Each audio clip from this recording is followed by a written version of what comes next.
Support for Louisiana, the state we're in, is provided by... Every day, I go to work for Entergy. I know customers are counting on me. So Entergy is investing millions of dollars to keep the lights on and installing new technology to prevent outages before they happen.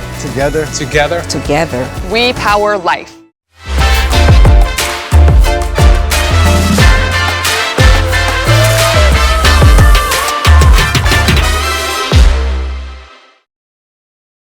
Additional support provided by the Fred B. and Ruth B. Ziegler Foundation and the Ziegler Art Museum located in Jennings City Hall. The museum focuses on emerging Louisiana artists and is an historical and cultural center for Southwest Louisiana. And the Foundation for Excellence in Louisiana Public Broadcasting, with support from viewers like you.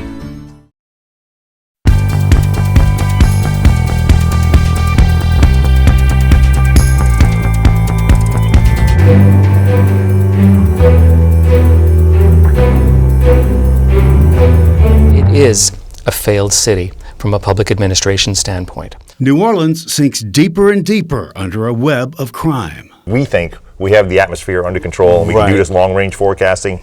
A strong hurricane in the Gulf next week, but where? This is something that should be in every mom and pop restaurant. Beacons of hope in the aftermath of a storm. For everyday consumers in Louisiana, things are going to continue to be expensive. Relief from inflation, not so fast. Hi everyone, I'm Andre Morrow. More on those top stories in a moment. At LPB, we are celebrating our 46th year of SWI, Louisiana, the state we're in. As always, we bring the stories important to every part of the state. And tonight, we dive into hurricane season, crime, and inflation.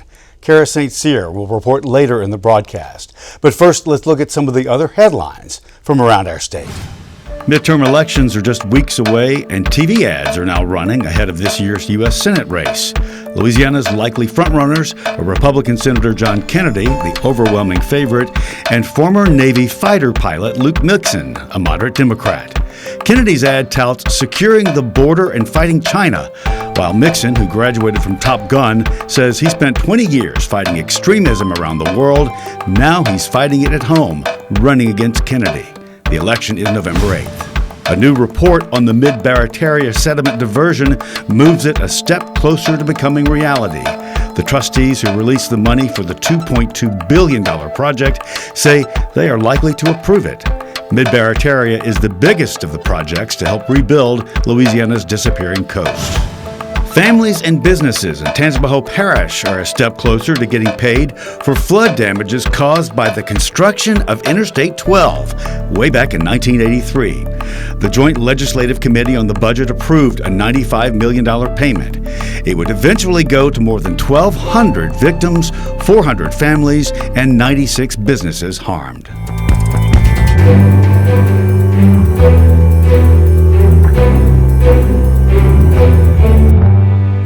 The killing of Allie Rice, the LSU senior, as she sat in her car waiting for a train to pass, is one of those tragedies that has caught the attention of the nation.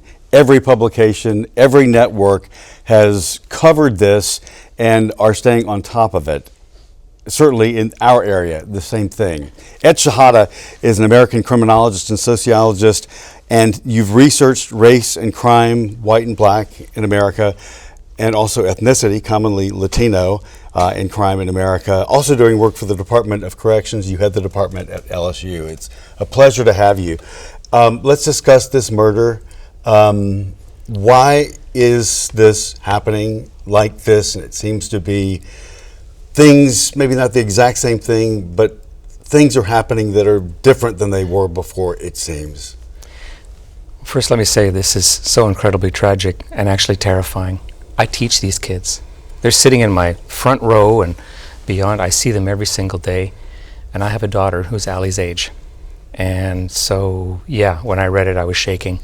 And it's terrifying. Her whole life ahead of her, she was so proud about an internship and graduating. And it was, she was just such an amazing girl with so much ahead of her. It's just devastating. My staff, they're crying. She was a part of our family. We've had a lot of murders in Baton Rouge, New Orleans, Shreveport. And it is clear it's happening all over the world. Murder has gone up. Not the other crimes so much, but mainly murder. And it's pandemic related. As the pandemic went up and we all retreated from the streets and got locked into our homes, murder went up. And then as the pandemic crested, murder crested, and now there are signs that it's coming down. In Ali's case, I don't know the specific details of it, but it appears to be a random killing, and it is absolutely horrific, and I trust the police will find the perpetrator. Yeah, I certainly hope so. There are people stepping forward with rewards, and the community's aware of it. Let me ask you, how is our state, we can look at Shreveport, Baton Rouge, New Orleans as the major cities, how are those cities handling crime? Are they doing good or good enough jobs of doing that? If you take the top 10 most dangerous cities in America, and those are going to include, sometimes includes Chicago, it's always St. Louis and Detroit and Baltimore and DC and so on. The common suspects are always there. Exactly. And now we are. 3 of those cities are in Louisiana, New Orleans, Baton Rouge, and Shreveport. We have a crime problem. Our state has the highest murder rate in the country. And the answer to that is not just incarceration, because if incarceration solved crime, we have the highest incarceration rate in the country. We'd have the lowest crime rate. So it is very bad right now. So there's work that the cities can do much better. Look at New Orleans for a second. Carjackings, and some of them so grotesque you can't even imagine a woman's arm being ripped off because it was stuck in the seatbelt as they stole her car and she dies in the street. Yeah, that crime was just unimaginable violence. Right now, the indications are that Baton Rouge, I don't know about Shreveport, but Baton Rouge, the homicide rate is coming down. It's nowhere near where it should be. But New Orleans is still on the way up. It's still rising. Why? Look, I love New Orleans, and I think we are very fortunate to have New Orleans in the state of Louisiana, and it's a great tourism place, and the people are wonderful, but it is a failed city from a public administration standpoint. All the predictors of crime, poverty, unemployment, despair, lack of resources, a disorganized public administration. This is the petri dish. It's a petri dish of the predictors of crime. And it's the most, and I believe that by the end of this year, it's quite possible that New Orleans will emerge as the most violent and dangerous city in America, and one of the most violent cities in the world. And one that rests on tourism to, so at some point, if that is the overriding impression of the city, well, people are not going to be attracted to that, I would think. How does Baton Rouge stack up? How does Shreveport stack up? Well, Baton Rouge is probably 8th most violent city in America. And so, I mean, that's nothing to be proud of. I do understand. But it is coming down. At the moment, we are probably 16 homicides down from where we were last year. So I am confident that we will wrestle this to the ground in the next couple of years. It's going to take some time. One of the big drops that has occurred, well, I'll back up. One of the big increases in the types of murder we had in Baton Rouge was domestic violence murders. It's happened all over the country. During the pandemic, when aggressors and victims cannot easily separate and they're chafing on each other during that isolation, you had an increase in domestic violence murders. To give you an idea, in Baton Rouge in 2019, we had 4 domestic violence murders. By 2021, we had 35. Okay. And now it's coming back down. We're probably cutting that number in half this year. So it's coming back down. Baton Rouge is better organized to facilitate correcting issues that are problems? Baton Rouge is better organized, period. Okay. Than New Orleans. Than New Orleans. Right. You know, I grieve with the people of New Orleans because I know the people there are trying very, very hard. Yeah. Baton Rouge is a better organized city. I'll give you an example. In 2012, when we had a high murder problem and it was gang related, the city organized with almost 120 different community organizations and a very active district attorney, Hiller Moore, and the sheriff, and so on. And we organized and went after gangs, and I was part of that task force. And we brought murder down 32% in 4 years. It can be done. It can be done. Shreveport, for example, also able to handle what comes at it, even if it's in a bad way? Yes, I believe they can. Okay. I believe they can. They do not have a long history of disorganization and violence. So I believe they can wrestle this thing to the ground. Much more we can talk about on this topic. Our time's up right now, but Ed, thank you so much for coming in, being here. It's been my pleasure. Thank you. Baton Rouge police have announced that they are staking out certain areas of the capital city. They're expecting a spike in gang violence in the next several days.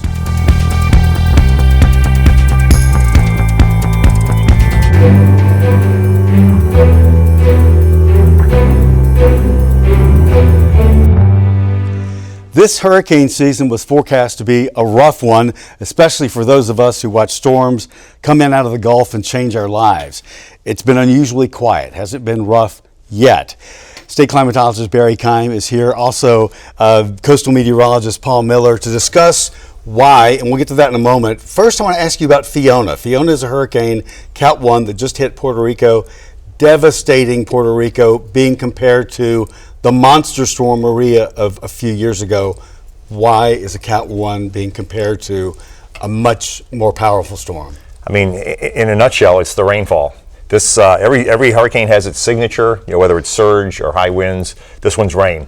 And the 30 plus inches of rain is really what the big problem is. And they're still recovering from the last storm, from Maria, and this has just set them that much further back. True. I mean, they have made some progress, not so much apparently with their power grid, which seemed to be knocked out before the storm even came ashore.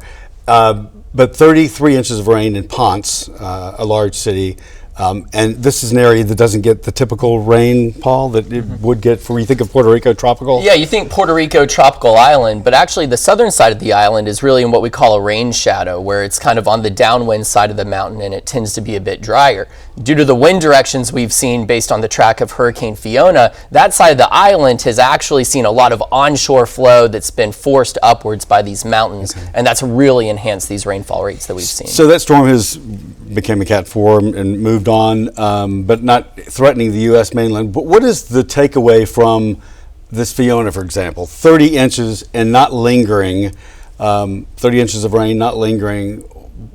Is that something for us to be aware of? Eventually a storm will come into the Gulf, and it could be at any time.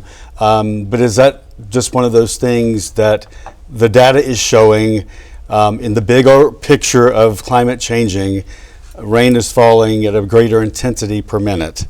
Yeah. I believe that's correct. So this is a good example of that, I think, right? Possibly, yes. I mean, we've had some of these amazing storms like Harvey. We had our August 2016 flood here, which was also a tropical event, depending on how you want to look at it. And the atmosphere, since it is warming, is carrying more moisture. And as a result, when these big rainstorms fall, there's a greater reservoir of moisture there to tap into, and we're getting higher rainfall amounts. You mentioned the atmosphere. So we've not had really much in the Gulf at all this hurricane season so far. Still plenty of time left. But why? What's changed? Yeah, well, during the month of July, we had a lot of this Saharan dust, and so that really kind of shut off the valve for hurricane season early on. And how is that? Why does it do that? It's drier, it infiltrates into the atmosphere, and it can do that? Yeah, well, dust comes from a desert, like right? like a sedative, it just calms it, right? Yeah, basically it puts a lot of hot, dry air aloft in the atmosphere. Okay. Thunderstorms don't like that one bit. They love the humidity, the kind of stuff we have here in Louisiana. I thought that hot, dry was gone, though. I thought the dust was gone. Yeah, well, so essentially what that has done is created an atmospheric profile that is very stable. And even though the dust has moved on, this temperature profile in the atmosphere is just not allowing the uplift to take place that's required for a hurricane to form. Going forward, is there any way for us to bottle that and make sure we have that every year? That would be nice, yeah. Unfortunately, these are some large-scale powers. Mother Nature will send at us, and of course, this is a little wrinkle. Just when you think we think we have the atmosphere under control, and we can do this long-range forecasting, Mother Nature will throw this wrinkle in there and screw everything up. And we're just past peak, but still in a dangerous part of a busy, typically hurricane season when things can happen, and things can still happen. And we need to be aware of that. Yeah, this is really kind of early in the third quarter of hurricane season. And so we still have about maybe a third of the peak season ahead of us. And so the Gulf needs to still be on alert. So we have been thinking, about 6 storms in the Gulf. It's maybe going to be a long shot to get to that number, but even average is 3.7, and so I still think that there might be a temptation to kind of say, oh, this season's a bust, but we still have several weeks to go. It only takes one, right? That's and then you don't remember that there weren't others. That's correct. Paul Berry, thank you so much for being here. And interest in the Gulf are watching a tropical depression now. It's in the Caribbean north of Colombia. It's expected to become Hurricane Hermine and make its way into the Gulf early next week. The National Hurricane Center says the storm should cross Cuba, then threaten Florida as a Cat 3 major hurricane.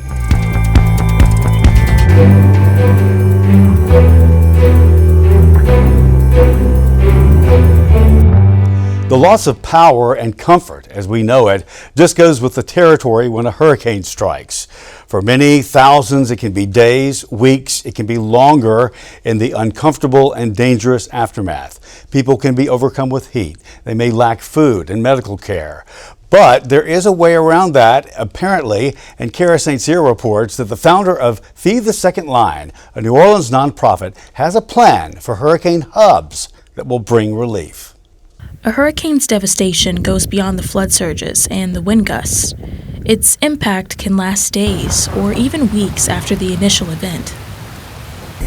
Hurricane Ida's impact was felt for weeks after she made landfall. Lisa Nelson was one of the many left to pick up the pieces the storm left behind. I decided to evacuate with my kids, and the grid was down in our area for 10 days. So we were out in Houston. It took us about almost 18 hours to get there. And then, we had to find hotels. It was stressful there, but if we had stayed here, it would have been more stressful, being that you couldn't find gasoline. There was no power. There was people were just struggling just to find basic necessities. So it was a good choice that I decided to take, evacuated. Nelson is the owner of Queen Trini Lisa, a Caribbean restaurant nestled in the heart of a mid-city neighborhood in New Orleans. She watched her neighbors struggle after losing power for days. When you came back, you were faced with people in some areas still didn't have power, and just getting food was really hard. Nelson's story is a familiar one. More than 1 million homes lost power in Louisiana during Hurricane Ida. In some places, residents didn't see power restored for days. Others didn't see it for weeks. Devin DeWolf noticed that the problem seemed to affect the same people each time a storm hit. DeWolf came up with an idea for a safe haven of electricity when neighborhood power lines go down. His solution? Microgrids set up at local hubs. So a microgrid is basically solar panels and batteries. And so the solar panels charge the battery, and if you have them on your house or a restaurant, then when the entire city's power goes out, you're your own grid because you have the batteries and the panels. The battery is the key, because without the battery, solar panels are just decoration when the power goes out. And so the immediate needs of the neighborhood is going to be cell phone charging, water, ice, cooling, and food. And we can actually do that all here. By here, Devin means Queen Trini Lisa. You see, Nelson's restaurant is the perfect place for a hub. She's dead center of her neighborhood, and people around could easily access her. That's why she's the very first person to get a solar panel installed in her restaurant, courtesy of Devin's nonprofit organization, Feed the Second Line. For the people that live, within 4 blocks of us, of this restaurant, they could easily walk here. And that's going to be enough support for them for the week after a hurricane. And what I saw with Ida is, elderly people sitting in the shade in 100-degree heat, not getting anything. No support, no services. So this is a way that instead of trying to build these big giant centers for people to go to, it's a block by block approach. And that, I think, is really important because so often you have outsiders that will come into a community to save them. And what happens is you don't know who's really medically vulnerable. You don't know that that guy is just grumpy, but he's really nice, but he's grumpy. And all of that knowledge, that local knowledge, I think is really important to actually take care of the people that need more support. But how does one go about this type of project? What do you need to get this done? Well, it's a great opportunity to create jobs. And with Feed the Second Line, you know, we're trying to, like you said, create that safety net for our culture bearers of New Orleans. So with that being said is taking the whole situation with the solar panel and giving them the opportunity to get that job training to actually learn to install those solar panels. So not only are we helping the environment, we're helping the culture as well. Feed the Second Line raised about $93,000 from donors to get this project off the ground. But DeWolf's hope is to turn at least 300 restaurants into hurricane hubs like Nelson's. And the reason we're so focused on that number is, you know, now this restaurant is saving money every month on their energy bill. So we can tell the restaurant, hey, we just gave you all this solar and battery stuff. It's really expensive, but we paid for it, the nonprofit, and now you're saving money every month. So pay it forward. And the restaurant will put $200 a month back into the program. So if we get 300 restaurants paying $200 a month, that is $60,000 a month. And what that does is that allows us to just keep going. Because if you think about South Louisiana, this is something that should be in every mom and pop restaurant, not just in New Orleans, but throughout the state. Nelson's Place is just the start of what could be a self-sustaining city. She says she's proud to take on the role. Nobody wants the next hurricane or want to be in a situation, but in case we do, there's someone that they can come. There's somewhere that they know they can come to. The hurricane hubs are early in the planning stages, but DeWolf believes they're the future of hurricane relief. There's a link on our website, lpb.org, for Feed the Second Line.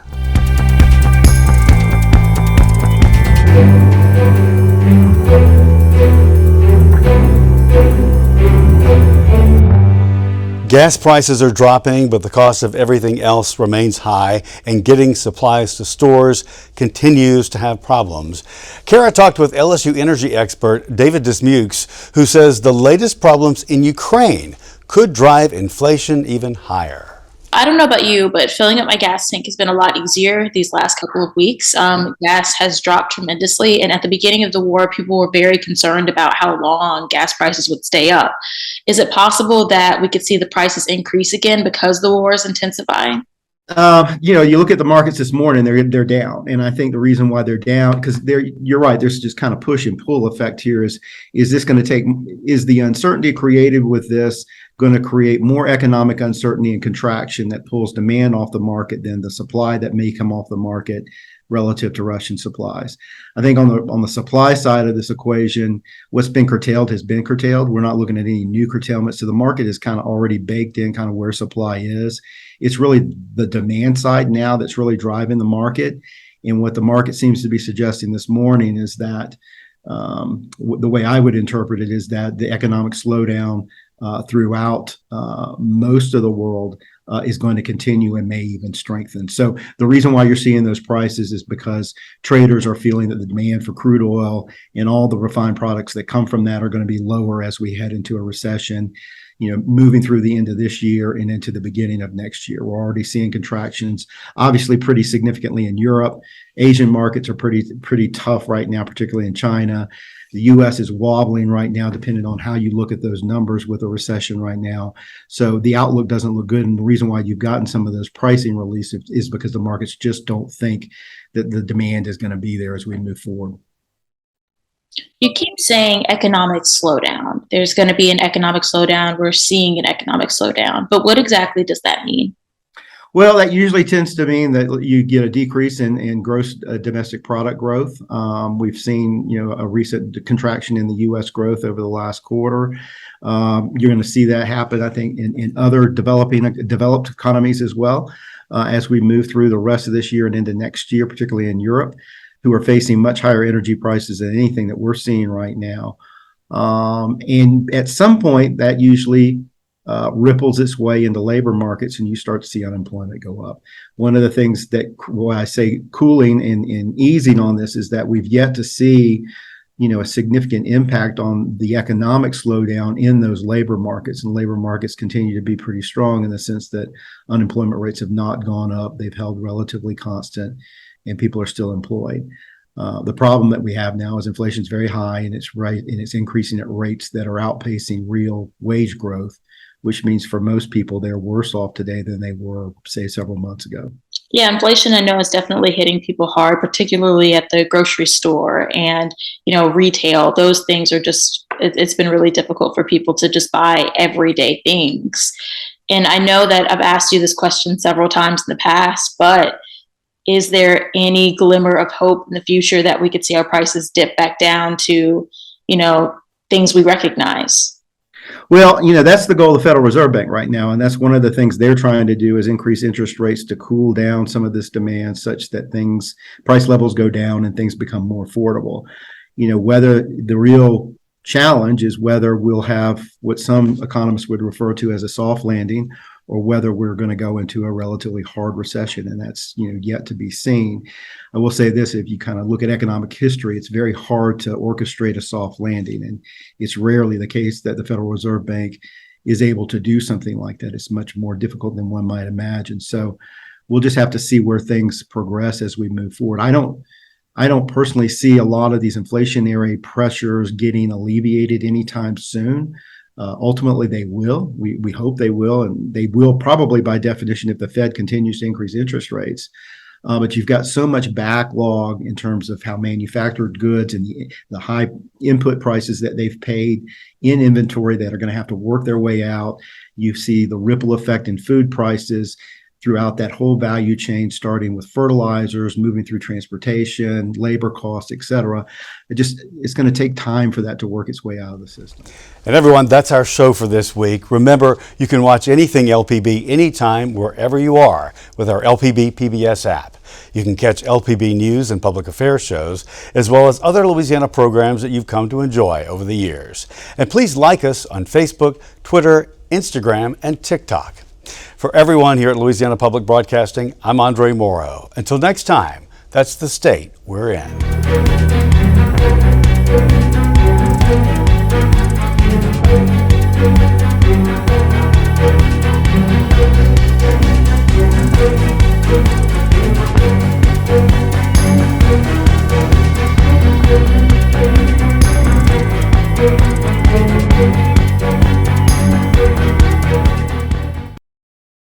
Every day, I go to work for Entergy. I know customers are counting on me. So Entergy is investing millions of dollars to keep the lights on and installing new technology to prevent outages before they happen. Together, we power life.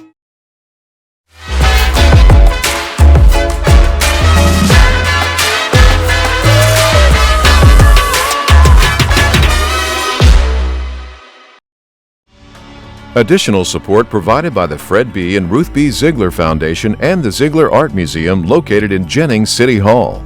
The museum focuses on emerging Louisiana artists and is an historical and cultural center for Southwest Louisiana. And the Foundation for Excellence in Louisiana Public Broadcasting, with support from viewers like you.